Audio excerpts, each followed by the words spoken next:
nwanne mmadụ ekelekwa gị alụsa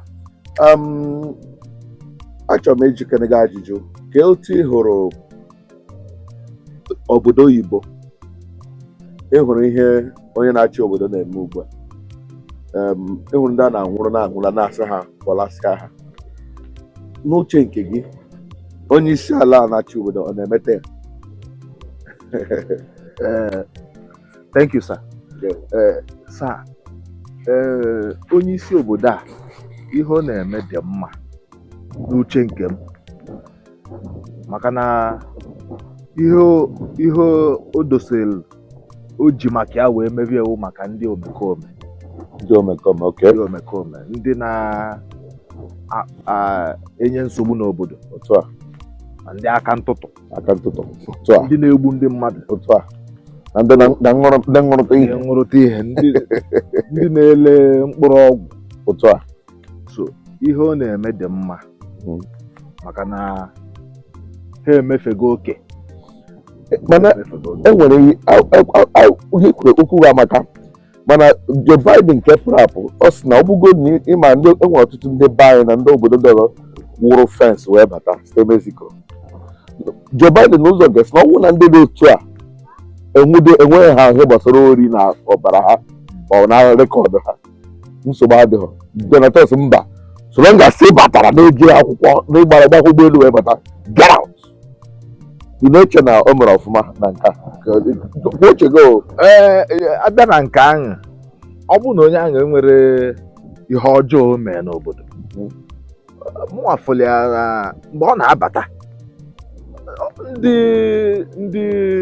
ndị nchekwa obodo fụọ ha wee sị ha bataba ndị nchekwa obodo na-afụ ha ụfọdụ na-ahụ ụfọdụ a na-ahụ fensị si n'ime mmiri gwuo mmiri pụta ya eme onwe ike mana chụọ ha ọsọ ụfọdụ kwa ndị nchekwa obodo na-anakwa ego amaghị m ma na-anakwa bribe n'obodo oyibo amakwa mana na-afịa na ụfọdụ nshọt na obodo a ị na-abata ha mana ịbata ọnya mere ha ji eje anwụdo n'ofe ebe ha nọcha ihe mfụ na ya wụ na ha na-abata maka na ha nwa nwere obi umeala ịnabata ndị mmadụ so ha ga-afụ gị makwa dat na ị batara n'usoro kwesịrị ka ịbata ha ga-asịkwa gị baa mana ha ga-ewere ihe gbasara edemede gbasara imezie ike ọsụzi ọgba aghara ma ọ nwee ihe ime ha chi nwudoghị ya nwudoghị ọ ihe m nwa afọ na ya maka na ọ bụrụ na mmadụ bata n'obodo onye ahụ mana obodo ahụ ọ batara nọ na ọ chọọ ịba olu otu a so onye ahụ nwere proses ọ ga-aga nwere usoro ọ ga-esi wee gaa wee mingụlọ n'obodo mewe ọfụma lụba ọrụ uche ha mama na ihe dị na ya wụzi na onye ahụ jee kpawa alụ mere ihe dị iche iche adịra mma ọ mgbe ahụ ka a ga-eji si na ndị a na-esi azụ ụlọ bata na ha na a ga-ana na ha ga-ana nke a bụ ihe ikwu na-abụ otu Joe Biden si wee mee Trump si gbara arụ ịkpa ha arụ soro ngasị si n'azụ ụlọ bata ọ dị mma onye nwa na onye na-achị obodo onwe the right ikwu onye nwa ya decide ihe na-emenụ because na ihe gbasara sekuriti obodo a na onye nwa na-afụ karịa anyị nwa so onye nwa na onwe onye ga-aka wee mata ihe o ji mebi otu a maka na anyị nwa na onwe onye bata n'obodo mana o sire n'azụ ụlọ bata anyị mana ọ batakwa ọ bụrụ onye obodo a ka ọ batakwula abata so ofu ihe ahụ ọ na-achị ndị mmadụ si eme na otu a ka o si batakwa nọ na nyanwa ejene kpara aghara ozubere oshi o mewere ihe ọjọọ ịma oju ụmụaka anọkọba ise ọnụ ha niile ụmụ nwaanyị dịgasị iche iche mụtara ya otu ihe tụrụ m ụsọ ọfụma gwara ha onwe nke na-aṅụ ihe ọṅụ onwe nke na-esi ihe osise ma ọṅụṅụ mmanya n'ụbọdụ onye mme ya ọdaghị ọ gwara ha gụọ akwụkwọ gụsi ike agụkwara ha esokwuru otu ọjọọ oke na nchịkọta ọ sị na achọghị na ihe amazibụ ada na ịbụ nwoke maọbụ ịbụ nwaanyị na Amerịka. Ihe dịkwa na ahụ transgender, ahụ transgender, gbangba, lesbian, even ugbu a na ndị na-aba n'amị mụna mgburu mfụ transgender. Ọ na-ebe achọ ije nye mamịrị asị gị na nke binary nke dị ntọ. Ọ sị achọghọzie nwoke nwaanyị. Nwoke nwaanyị. Kedu ihe n'uche nke gele ihe? Ọmaka. Ọmaka. These people all over the world, the Igbos, the vision, the root. So what is that your natural gift? Overlooked, abandoned. Hope is coming. ITI, the Igbo Development Initiative Incorporated, a profit-oriented organization incorporated in the United States of America with approved shares of 1 billion.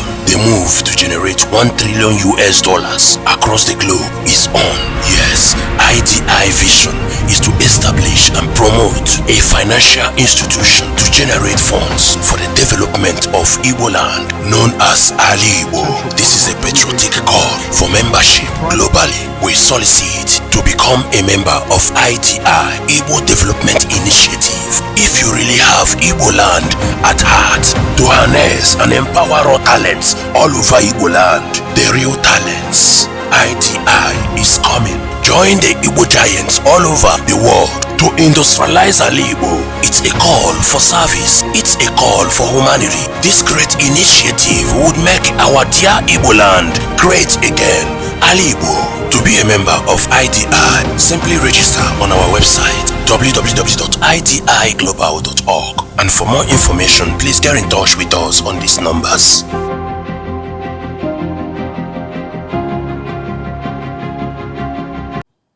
Maka na mgbe Chukwu kele anyị, o kele anyị nwoke kee nwaanyị. O nwere ihe ọzọ anyị ma. Asara nwoke mee ka nwaanyị, nwaanyị mee ka nwoke. Asị nwoke wulu nwoke, nwaanyị wulu nwoke. So nke ahụ mere ọrụ dachi. Ọmaka. O metelie. Mana asị na ụfọdụ ndị na ọbụla fọtụ ha na ha rụka na nwoke ibe ha na-agụ ha, ọ nwaanyị ibe ha na-agụ ha na ọbụla fọtụ ha. Ke asị na natarachi ha ha ji bụrụ pụta ụwa. Ịma na ọbụrụ tata ka o bido. N'obido ịma na ọ ya anọgo since way back before amụọ Jizọs sef. Ya ka eziokwu. Ọ ya dị. Ya ọ dị. Na omike ọ na-emeri ya ka anyị mata na. Exactly. So ndị dị otu a na nwere ụdị ọnọdụ a bụ nwoke na-achọ. Ekwesịghị iweta public.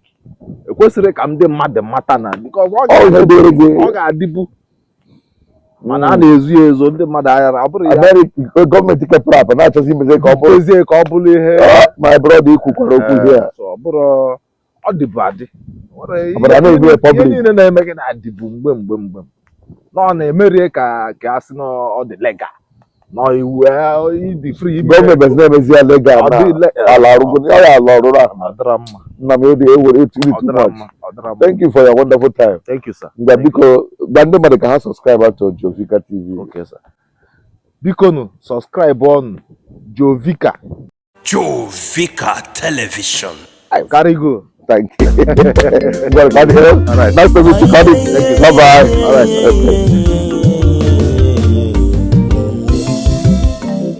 If you no get information, you are already deformed. Why not go to your YouTube? Jovika TV.